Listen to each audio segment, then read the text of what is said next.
Hello, I am Ivan. I am a gorilla. It is not as easy as it looks.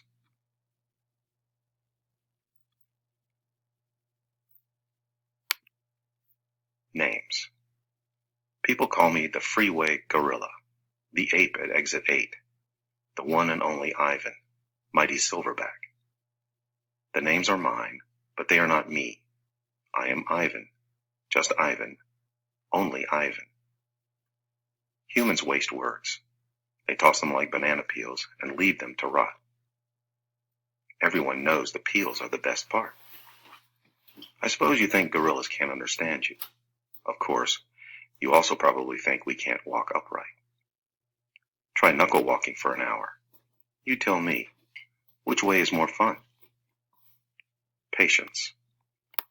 I've learned to understand human words over the years, but understanding human speech is not the same as understanding humans.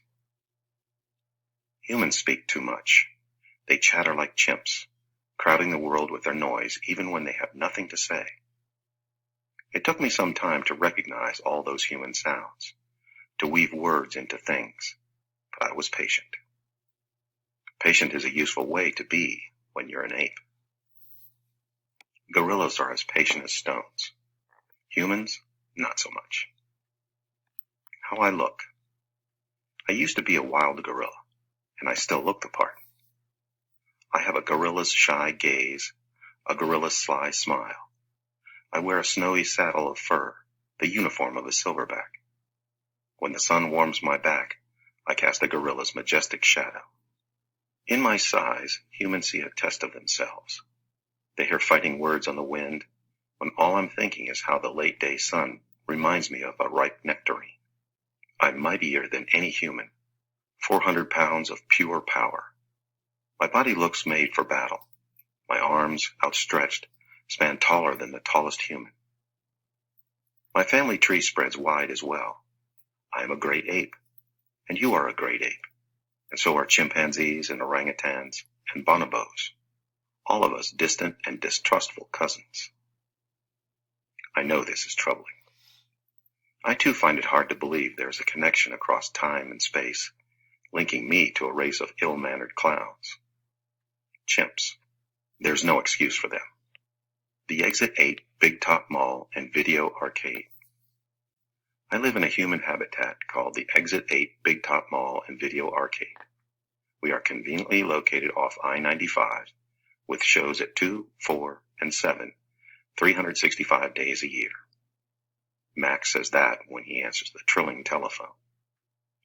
Mac works here at the mall. He is the boss. I work here too. I am the gorilla. At the Big Top Mall, a creaky music carousel spins all day, and monkeys and parrots live amid the merchants. In the middle of the mall is a ring with benches where humans can sit on their rumps while they eat soft pretzels. The floor is covered with sawdust made of dead trees. My domain is at one end of the ring. I live here because I am too much gorilla and not enough human. Stella's domain is next to mine. Stella is an elephant. She and Bob, who is a dog, are my dearest friends. At present, I do not have any gorilla friends. My domain is made of thick glass and rusty metal and rough cement. Stella's domain is made of metal bars. The sun bear's domain is wood. The parrot's is wire mesh. 3 of my walls are glass.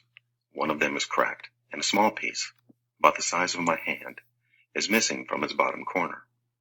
I made the hole with a baseball bat Mac gave me for my 6th birthday. After that, he took the bat away, but he let me keep the baseball that came with it. A jungle scene is painted on one of my domain walls. It has a waterfall without water, and flowers without scent, and trees without roots. I didn't paint it, but I enjoy the way the shapes flow across my wall, even if it isn't much of a jungle. I am lucky my domain has 3 windowed walls. I can see the whole mall and a bit of the world beyond, the frantic pinball machines, the pink billows of cotton candy, the vast and treeless parking lot. Beyond the lot is a freeway where cars stampede without end. A giant sign at its edge beckons them to stop and rest like gazelles at a watering hole. The sign is faded, the colors bleeding, but I know what it says. Mac read its words aloud one day. Come to the Exit 8 Big Top Mall and Video Arcade, home of the one and only Ivan, mighty Silverback. Sadly, I cannot read, although I wish I could. Reading stories would make a fine way to fill my empty hours. Once, however, I was able to enjoy a book left in my domain by one of my keepers. It tasted like termite. The freeway billboard has a drawing of Mac in his clown clothes and Stella on her hind legs and an angry animal with fierce eyes and unkempt hair. That animal is supposed to be me, but the artist made a mistake. I am never angry. Anger is precious.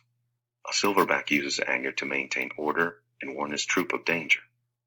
When my father beat his chest, it was to say, beware, listen, I am in charge. I am angry to protect you, because that is what I was born to do. Here in my domain, there is no one to protect. The littlest big top on earth. My neighbors here at the Big Top Mall know many tricks. They are an educated lot, more accomplished than I am. One of my neighbors plays baseball, although she is a chicken. Another drives a fire truck, although he is a rabbit. I used to have a neighbor, a sleek and thoughtful seal, who could balance a ball on her nose from dawn till dusk. Her voice was like the throaty bark of a dog chained outside on a cold night. Children wished on pennies and tossed them into her plastic pool. They glowed on the bottom like flat copper stones. The seal was hungry one day, or bored perhaps, so she ate 100 pennies. Mac said she'd be fine. He was mistaken. Mac calls our show the littlest big top on earth. Every day at 2, 4, and 7, humans fan themselves, drink sodas, applaud. Babies wail. Mac, dressed like a clown, pedals a tiny bike. A dog named Snickers rides on Stella's back. Stella sits on a stool. It is a very sturdy stool. I don't do any tricks. Mac says it's enough for me to be me.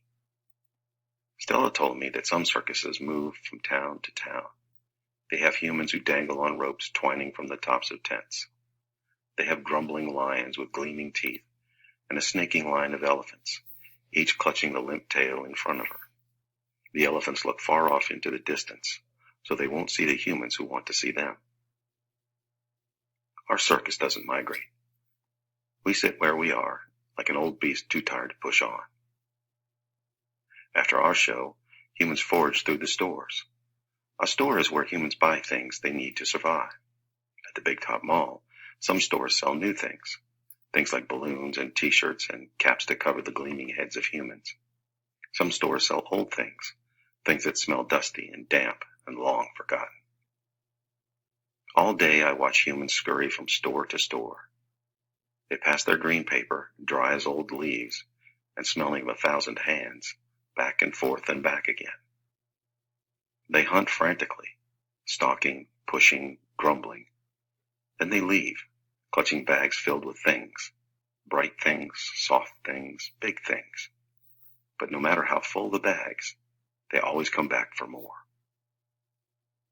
Humans are clever indeed. They spin pink clouds you can eat. They build domains with flat waterfalls. But they are lousy hunters. Gone. Some animals live privately, unwatched, but that is not my life. My life is flashing lights and pointing fingers and uninvited visitors. Inches away, humans flatten their little hands against the wall of glass that separates us. The glass says you are this, and we are that, and that is how it will always be.